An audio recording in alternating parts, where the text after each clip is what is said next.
testing and reviewing multiple water purifiers from different brands here at ClearBuy, one thing became very clear. Choosing the right purifier isn't about features, it's about your water. And this is where most people get confused. Because if that one decision is wrong, nothing else really matters. So, in this video, I'll simplify everything what actually matters, what you can ignore, and how to choose the right water purifier for your home. Hi, I am Pooja and welcome to ClearBuy. I spend all my time buying and testing home appliances, TVs, soundbars, washing machines, air conditioners, and yes, water purifiers to see how they perform in real life, not just on paper, so you can buy confidently without wasting your money. Everything I share here is from real testing and real experience. So before you even think about which brand or model to buy, you need to know your water first. And I don't mean taste it and guess. Actually check two things, TDS and pH. TDS stands for total dissolved solids. Basically how much stuff is dissolved in your water.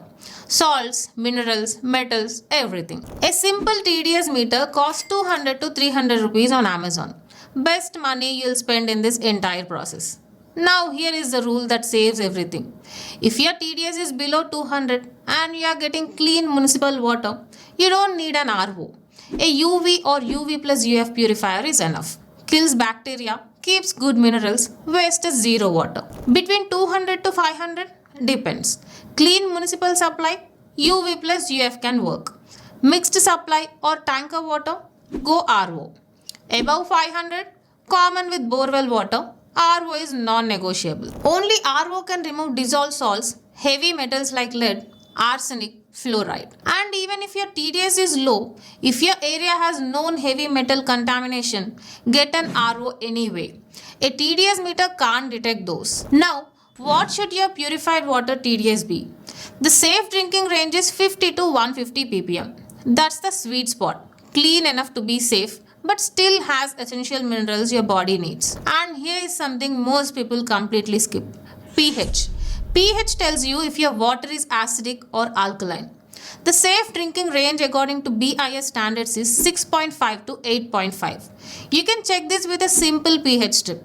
Cost almost nothing. If your purified water pH is within this range, you are good.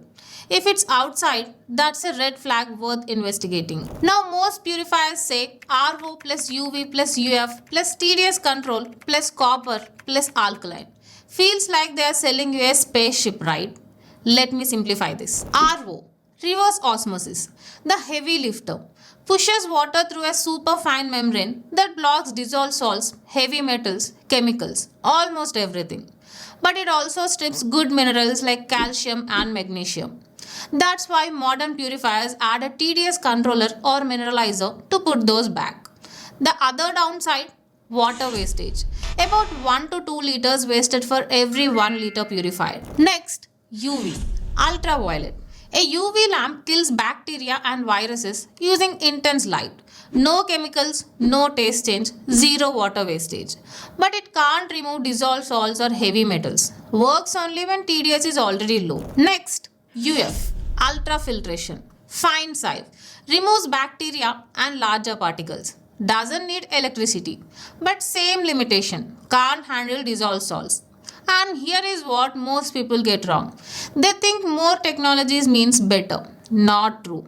If your municipal water has low TDS, adding RO actually makes it worse. You are removing minerals, wasting water, and paying more for it. Match the technology to your water, not to the advertisement. And next, capacity and tank material. For 1 to 2 people, 5 to 6 liters is enough. Family of 3 to 4, 7 to 8 liters. Bigger families, 10 liters or above. Tank material. Most purifiers use food grade ABS plastic tanks. They are safe, but over time, they can develop slight biofilm or odor. Stainless steel tanks are way more hygienic. No odor, easier to clean, last longer. Brands like LG and AO Smith offer these. Cost a bit more, but if your budget allows, genuinely worth it. Most modern purifiers now come with touch dispensers and electronic controls. They look premium, no doubt. But here is the thing. If there is a power cut, even the dispenser won't work. Tank is full, but water won't come out. Now, if you have an inverter at home, this isn't an issue. But if you don't have an inverter and if your area has frequent power cuts, go for a purifier with a manual dispenser. Small detail, but check this before buying. Okay, this part will actually save you real money. The price you see on the product, that's just the entry ticket. The real cost is maintenance every year, year after year.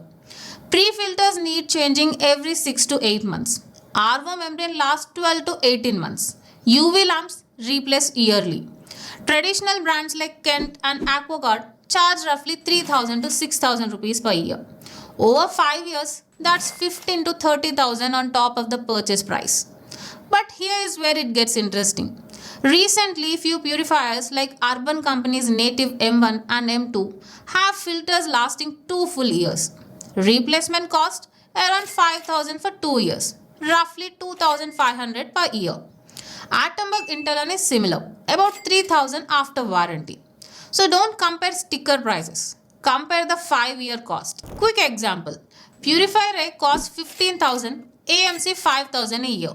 5 years cost 40,000 rupees. Purifier B costs 17,000, AMC 2,500 a year.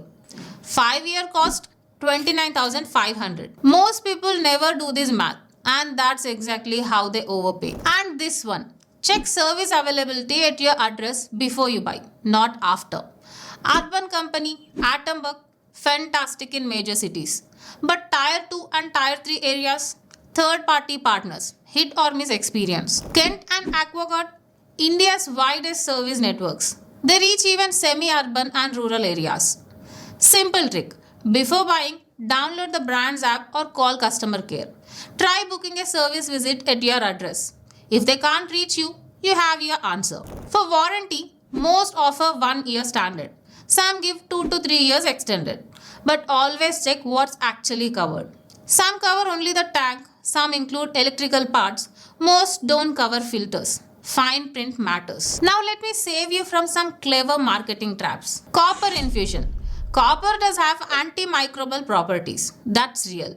But the amount a purifier adds is very small. Nice extra, but not a deciding factor. 10 stage versus 7 stage. The number means almost nothing.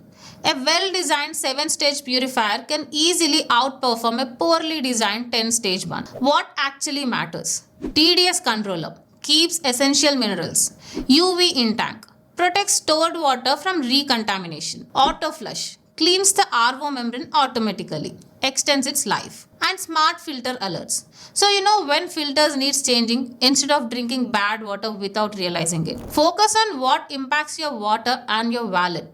Everything else is marketing. So that's everything you actually need to know before buying a water purifier in 2026. Just your water type, the right technology, the tank, the real maintenance cost and service in your area. That's it.